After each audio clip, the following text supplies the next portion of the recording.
Dr. Power, your guests have arrived. Oh, thanks, Chelsea. Hi, folks. Come on in and welcome to session 3. And there's 2 more chairs on the couch here. Great. Well, let's get underway if we can. This is session 3. Not quite halfway through, but moving along nicely. I'm very pleased the way the discussion sites are going. It's falling in nicely. We have completed week number 1. We try to get that strategist perspective, try to get the new mental models, just some tidbits, some concepts, some notions of just maybe some things that might help you retune, readjust, reset to the mindset of a strategist. There's more there to do, but it was a start. Certainly the stormtroopers was a good little exercise for those that took it and were successful in completely missing, as I did the first time out, the stormtroopers walking right straight across.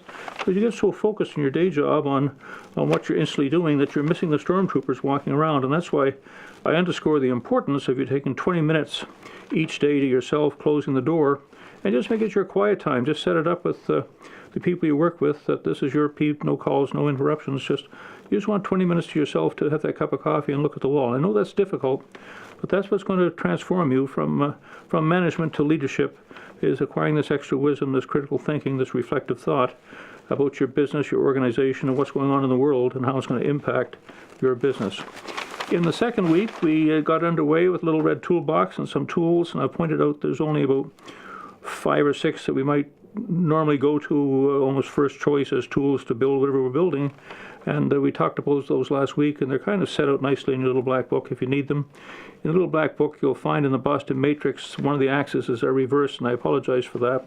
The publisher said they'd change it, but when they did the proofreading, they sent me the text but not the figures, and they got in, not making excuses, just I missed it somehow. And they said they'd adjust it, but it hasn't been adjusted yet.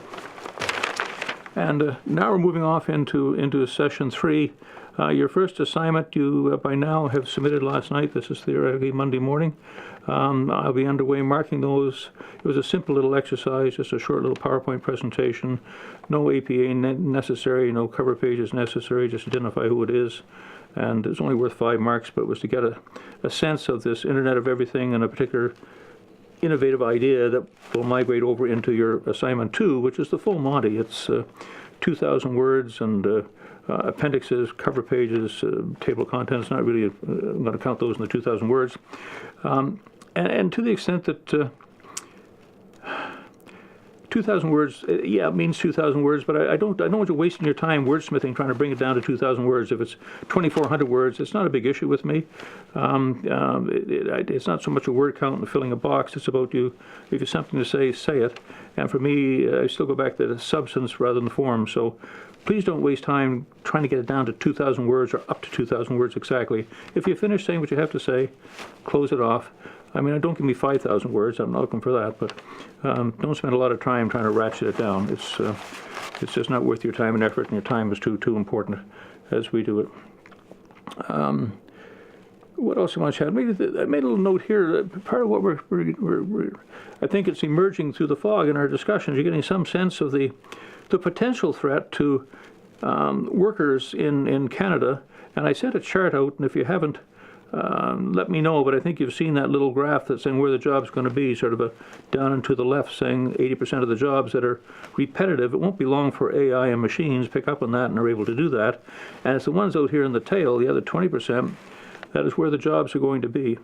And but as a result of that, we're going to have this great large mass of folks that Montreal textile workers and the truck drivers, 225,000 blue-collar worker truck drivers, many of which are going to have to be retooled. And at age 40, that's hard to do. Some of you are age 40 coming back to university, but you've had a position of being in management for a while, but you've been driving a truck for most of your life. It's going to be hard to get into a program like this to retool. Very difficult. And so what to do about that? And I'm going to suggest 2 concepts, notions for a brief discussion this week. One is the concept of a flat tax, and Trump is coming close to that with his 3 tiers of 15, 25, and 15, 20, and 25% flat tax, and theoretically be able to submit your claim on a postcard that size.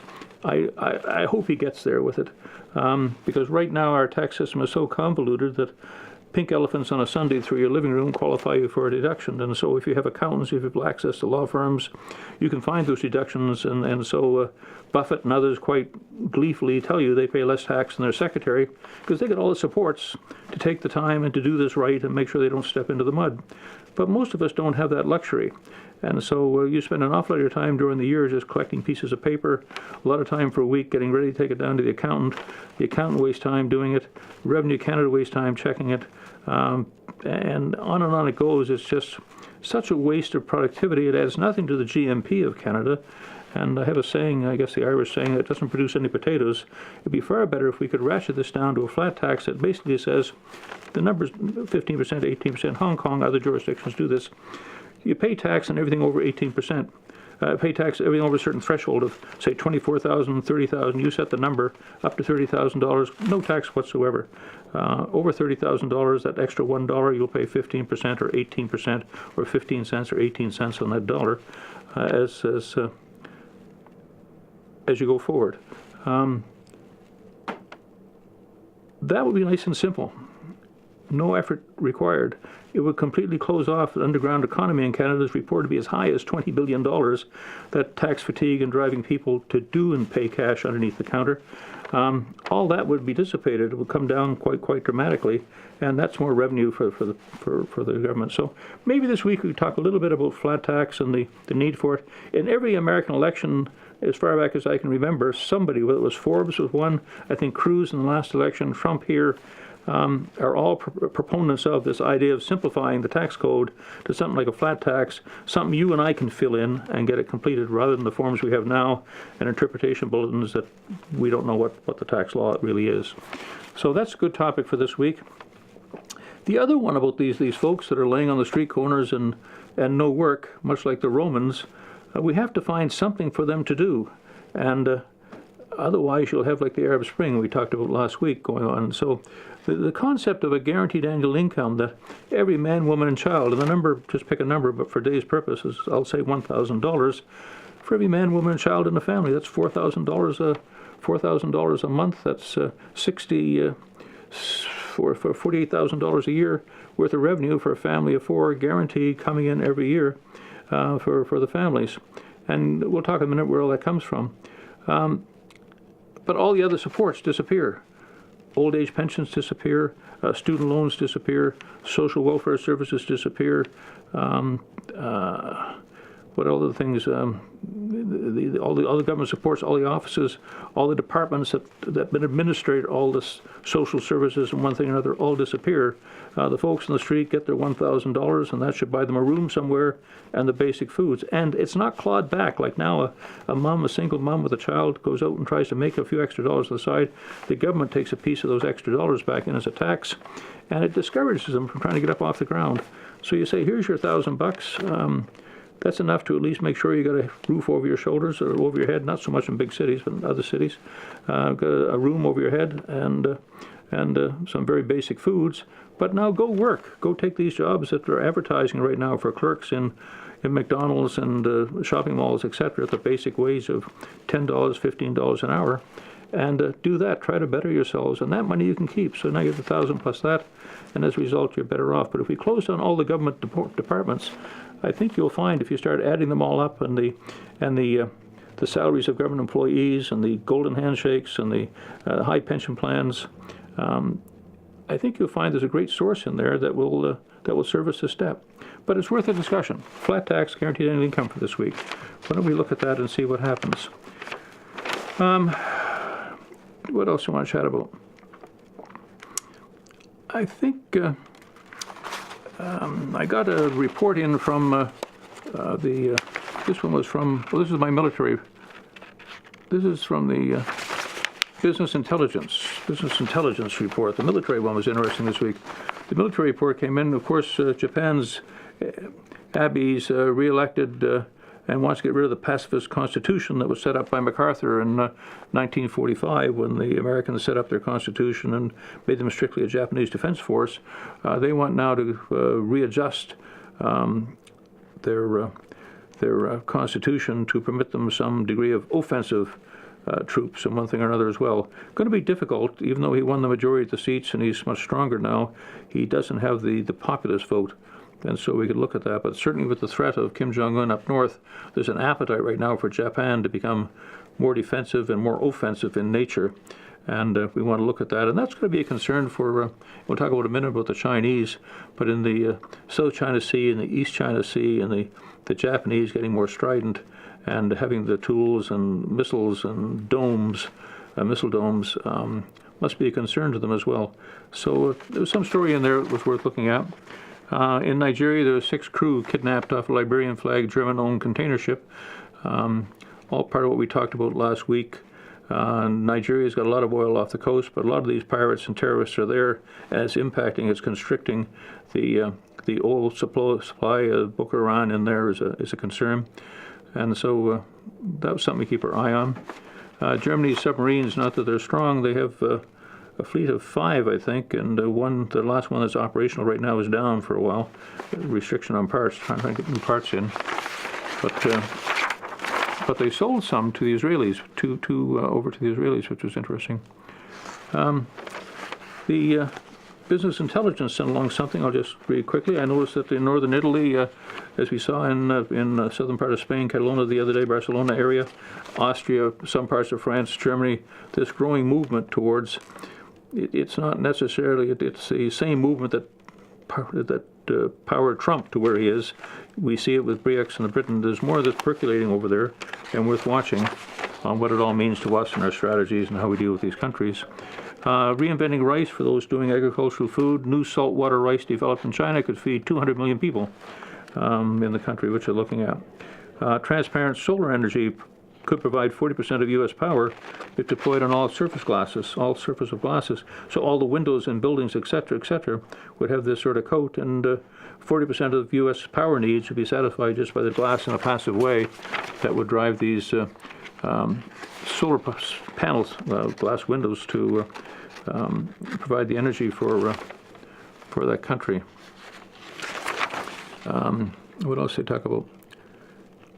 Digital cars. Yeah, digital cars. I refer to it jokingly as my mobile office, but here they do a report just on that as we're driven more and more to these Uber-type mobile offices that we call and we don't ever own, and we Ford or somebody like our cable we keep pay money to each month are coming out, and so they're moving now to figure what sort of services are going to be in those cars for your internet, for your computer, to make it so when you drive from point A to point B, you're comfortable and have all the electronic creature comforts that'll enable you to have a very mobile office. And they're going through the new e-commerce and methods of payment, and how this is all going to take place. So we watch for that. Chinese economy, I'm going to talk a bit about in a few more minutes.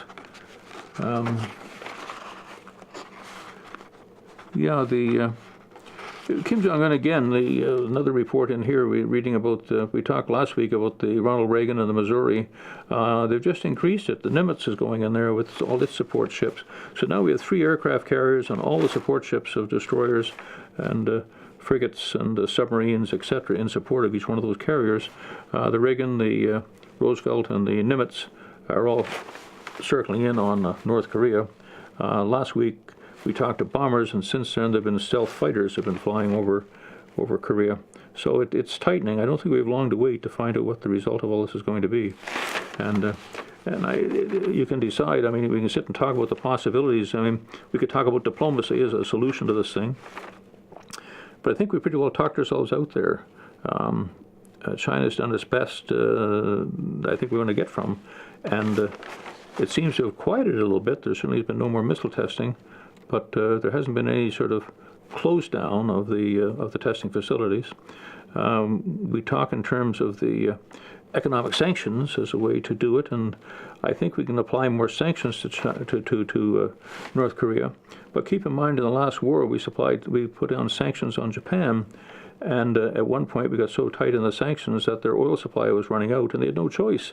They'd be freezing in the dark if they didn't go out and get the oil. So hence Pearl Harbor. So there was some catalyst to drive them into this position, and I think if we put the sanctions on too hard, Kim Jong-un is head of this religious cult, if you would, will have little choice, but he's going to be dead anyway, so but to start pressing some buttons. And I thought another way might be the simply aspect of possibility that we do an EMP, that somehow we knock out all of the electrical grid and services and using cyber warfare, etc., all these vehicles that we have. That would only leave basically some artillery, which is quite significant, and boots and rifles and bayonets, and that can easily be controlled. Left from them. It's not an easy decision, but I think what I'm reading is that I don't think we have too many more months for this is going to take. What do you think? Just thoughts.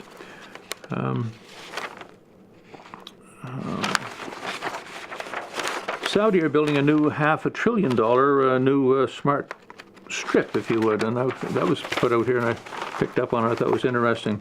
But the new Crown Prince Solomon is a young man who has taken over, trained in Oxford in England.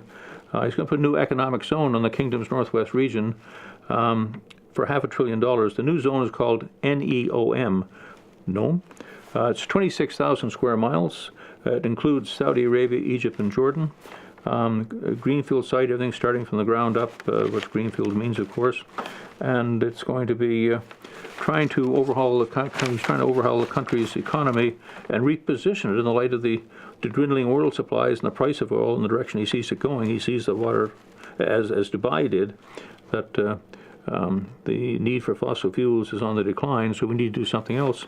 So he's going to give up 5% of the state oil company, Saudi Aramco, and do this. And it's interesting, he's going to take that and put it into 9 different investment sectors. It includes energy, water, biotech, and robotics. And those are important, energy, water, biotech, and robotics, because based on the studies, he's willing to wager $500 billion. That's where the puck is going to be. And so he's trying to build economic capacity in these areas. An interesting read, something for us to look at. And one of the things we talk about in this course is there was a bestseller. There's a video up on the site that you'll bounce into as you undertake the program called Red Ocean, Blue Ocean. Some of you may already be familiar with the concept, but basically they're saying that in most industries, particularly these days, the ocean is red. It's fierce. It's fighting. We're trying for that last 1 or 2 marginal points over our competitors. But over here, there's a blue ocean. There's absolutely nobody in it. We can go in and set the rules. And the growth rates over there are double digits. And so we have to, and when we talk about the sweet spot, and again, later on, you get the 3 C's in this course, a little video I made. We look at customers and competitors in your company and find that overlap spot where the sweet spot exists. That's where that's your vision. That's the position you're going to occupy as your territory, and hopefully that is a blue ocean as opposed to a fierce ocean. And so with this new internet of everything we talk about, there's lots of blue oceans out there, new fields opening up for the first time, and the race goes to the swiftest as we do it. In fact, a little observation here I picked up on this idea that there's an article in the paper about some of the farms in Ohio, in the mid-states, if you will, are struggling. Corn doesn't work anymore because ethanol numbers are down, growth of corn is down, so what to do? And taxes are still there. So many farmers are leasing rather than selling a chunk off to eat into their assets to pay their liabilities. They're leasing the land to people like, again, Buffett is in for $3.5 billion of leases, and he is getting windmills set up in this area and generating electricity, and each month they get a check off the windmill electricity, and that's been a boom for them. They're actually making some money just off windmills operating. And of course the government down there quickly looked at that and increased their taxes on the land by 70%.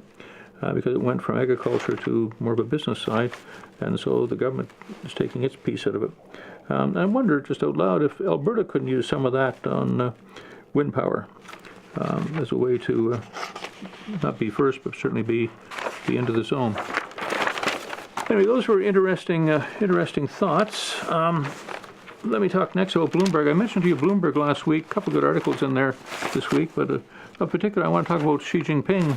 And he's just finished his 5 years, and from all reports, he has just received a very special position in the Chinese history constitution. they haven't seen this sort of power awarded to anybody since Mao Zedong. And maybe a brief overview might be helpful here. We had the Grand March through the late 30s, early 40s in China, where we had two factions fighting for the control of China. Mao ran one and Chiang Kai-shek ran the other.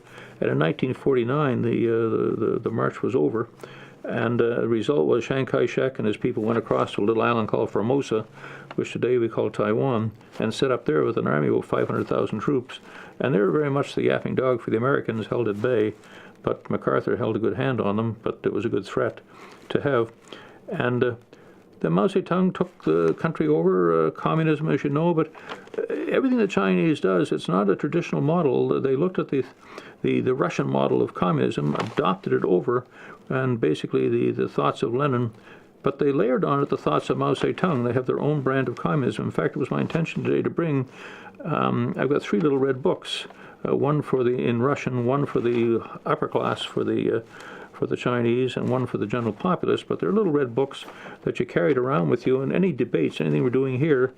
Your reference was not Wikipedia, it was a little red book you went to and pulled it out, and if you could find the section in there, you won the argument. And academics and folks with money in that were sent back to the farms to work for a living, and they really discouraged education as they move forward. And it culminated with this little red book about 1966 with the third great leap forward as we go through it. And so Mao was in everything. The little red book, it was ingrained in the population as the way to think. And then we had a couple of folks, Jiang Zemin, we had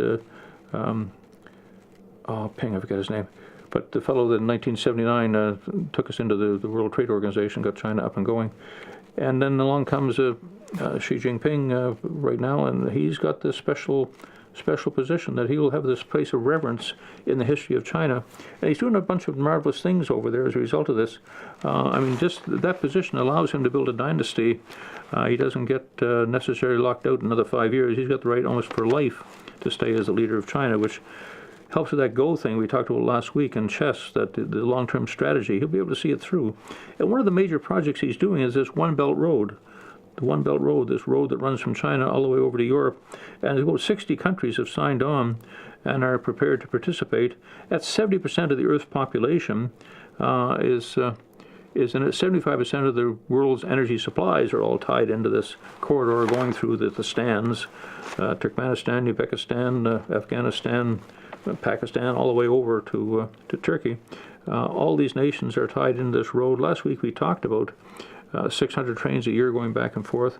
It's a new part of this. When I say intermodal transportation, I see what's on the other links of it, but it's a new rail system that's going in that could be quite the commitment as we do it.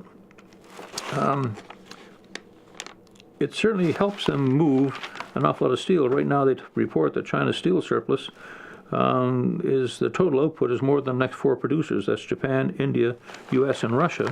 China produces more steel than all 4 put together, and so it's a way for them to use this is what they're doing.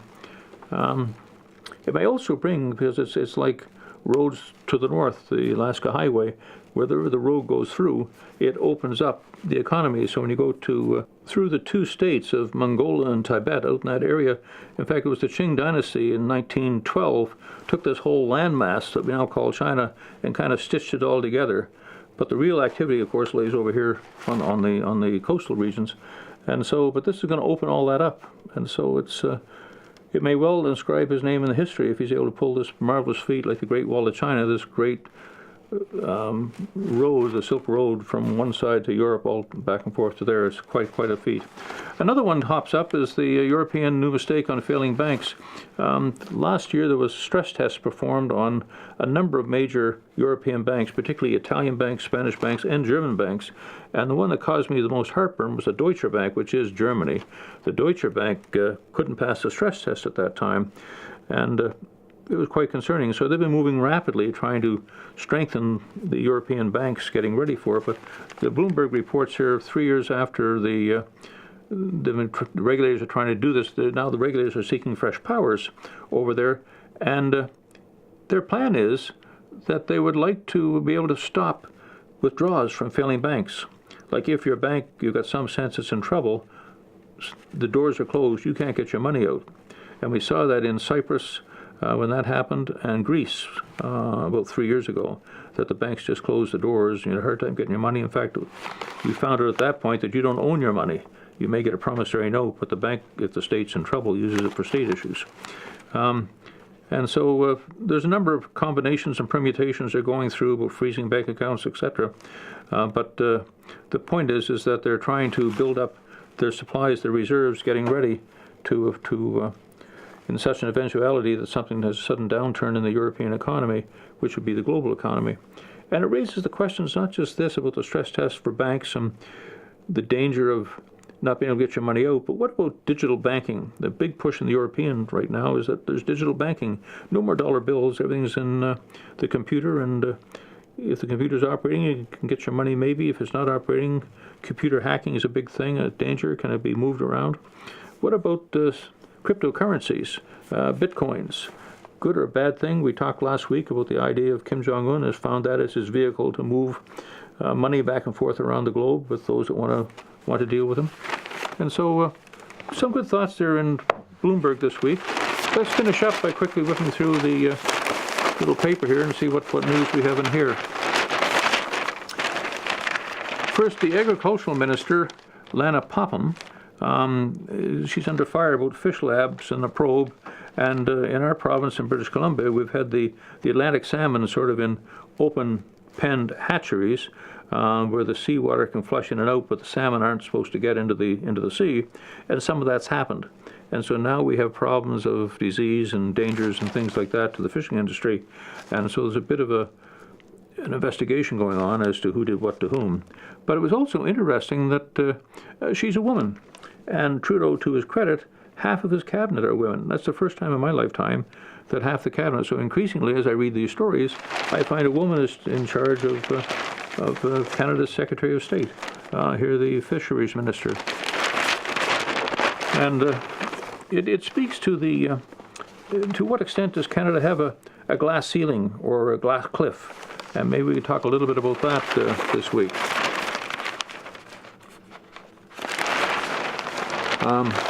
Confrontation likely between Quebec and universities over face bail bans. The Quebec government has passed a Bill 62, which prohibits students from covering their faces in class. And of course, the other side, Muslims, want the veil and want the hijab to be on. And so what do you do? And so they're trying to find some common ground. The universities, of course, are caught in the center and are reluctant to step forward and make decisions in either way. But the government is pushing that you reveal your face, not just a set of eyes peering through a blanket. It's something cultural we're going to have to look at. In fact, I was reading a report the other day, 22% of Canada are immigrants. 22%. That impacts the culture and who we are and the appropriateness of things like this. And so we have to look at that. And as a Catholic, I mean, nuns wear headgear with certainly the traditional ones. My wife's aunt were, four of them were all nuns, and so they wore it all their lives. I think a recent date, many are coming out and a little more modern in their dress, but many preserve that. It's who they were, it's what they believed in, and they wore it. So we can find the right balance, but we could have a discussion this week about this confrontation over the face and bail ban. And I mean, how do you go through immigration and facial recognition scans or driver's licenses, policeman stops, do you have to take the veil off, go to libraries, anything is secure. To what extent do we have to ask that the veil comes off, or the face veil comes off? And right next to it, the crucifix, also in Quebec, was prominently displayed in a room where members of the Quebec National Assembly held their regular meetings, is staying put. There was a motion by the other party that take down the religious symbol that was put there in 1933 by Maurice Duplessis. And they said no, and to their credit, they've said no, the crucifix is saying we're a large part of who we are is a Christian heritage in Quebec, and we cannot decide tomorrow if we'll change the past. we don't see any problem in keeping it. And so things like Merry Christmas and those Christian artifacts, once upon a time when Canada was largely Anglo-Saxon and Europeans, 22% immigration, that's changing. So to what extent, to make everybody feel comfortable, can we still say Merry Christmas? I, for one, still say Merry Christmas. But something we could look at. Windfall, federal spending, the government has done better on its cash flow by $14.9 billion and quickly have decided to do some fresh spending for tax relief to the middle class and low-income learners. So there's income tax credits, refunds are going up, and the child benefit enhancement payments are going up. Didn't see much in here for seniors. They're doing extremely poorly. But just because you have it when the economy is good, it seems to me that's the time we should take this and pay down our quite large debt. But anyway, that's what they're doing. He's got the money, we're now going to spend it. And he's halfway through his 4 years. So it goes. We've been talking about this Walmart business section. SelfService Technology puts retail jobs at risks. Nike, I read an article, they're opening up new shops in China now that are almost 100% robotic. All the Chinese workers will no longer be required. And Walmart's doing much the same thing. They're saying that I think everyone is scared that if they don't get into the game and start using automation and technology as an increasing part of their business, they will not be competitive in the future and effective and will be forced out of business. Particularly, they go on and say Ontario's minimum wage is slated to go from $11.60 to $14 an hour, and Alberta is going to go to $15 an hour on October the 1st next year.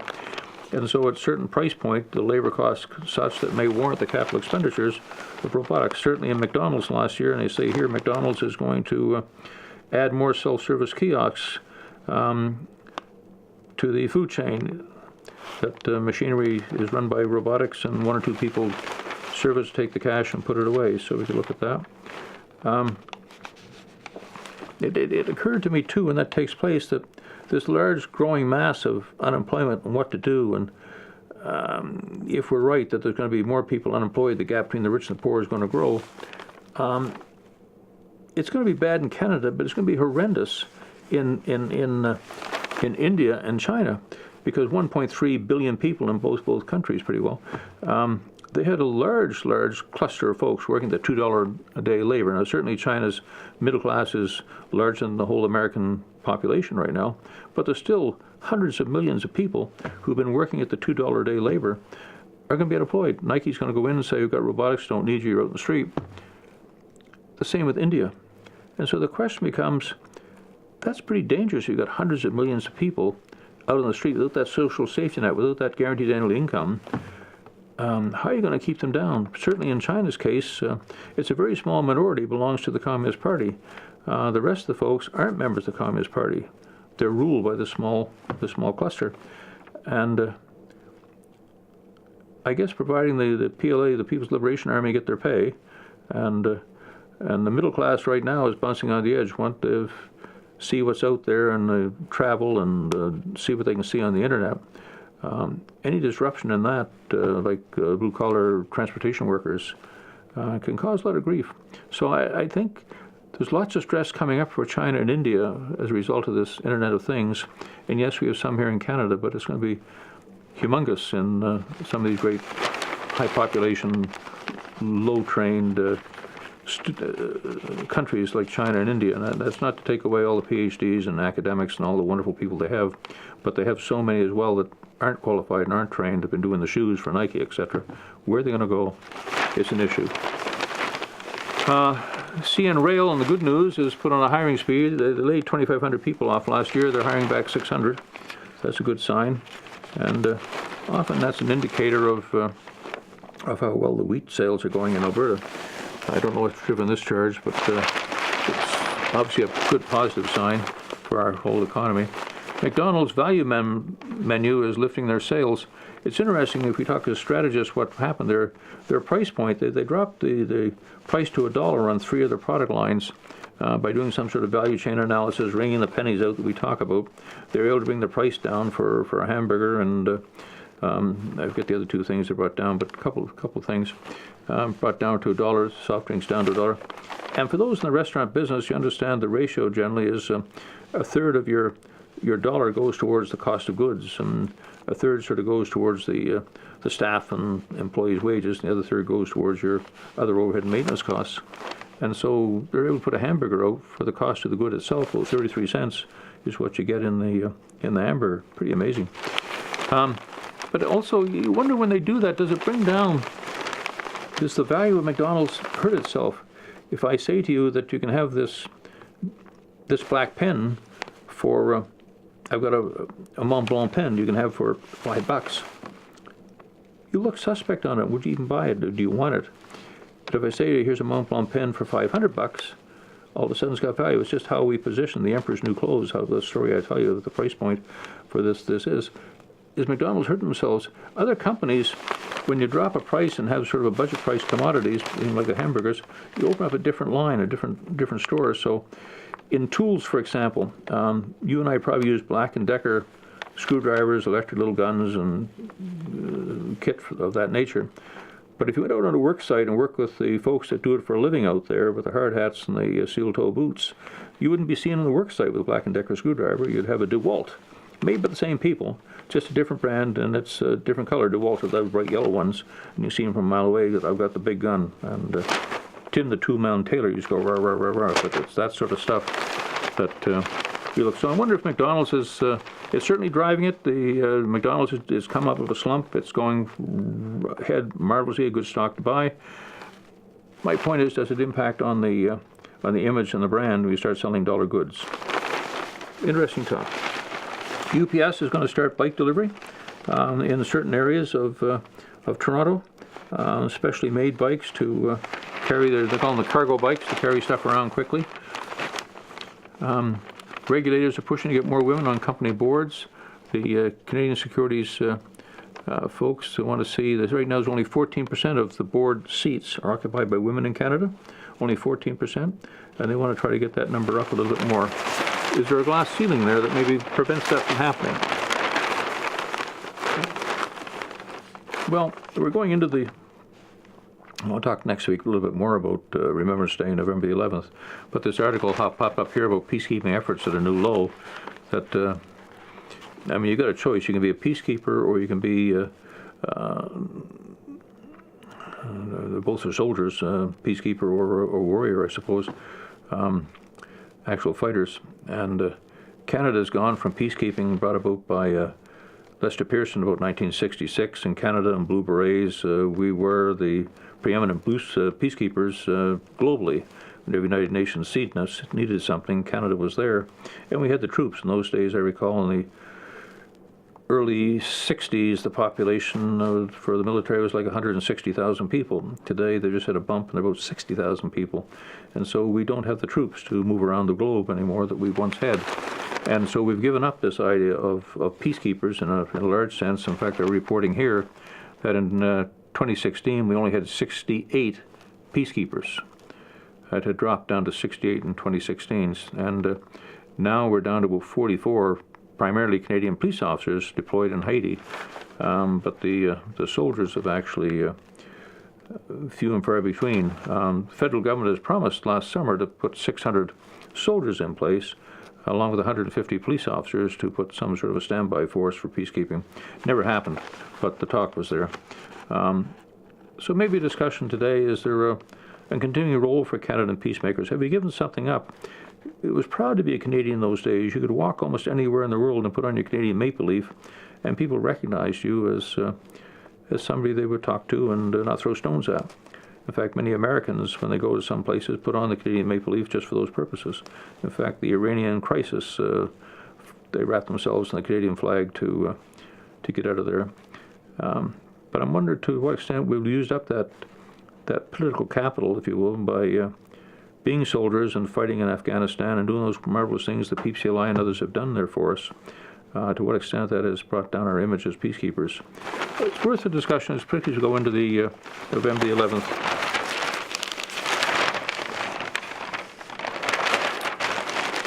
Well, that's it. I think we've talked it out today. I hope there's some good materials in there. And if you've got materials you want to add, just pick your topic and fire in there. Take it anywhere you want to take it. It's your class. Let's just have some fun, some discussion. But all these things impact on things that are swirling around when you craft your strategy. Today, for example, the bank rates in Canada are going to remain unchanged. The bank rate in the States is slated to go up. What does the difference in bank rates mean between the two countries when you talk about foreign direct investment? Many things are swirling around out there we need to understand as strategists. That's it for the day, guys. Go and enjoy. Talk to you later. Bye-bye.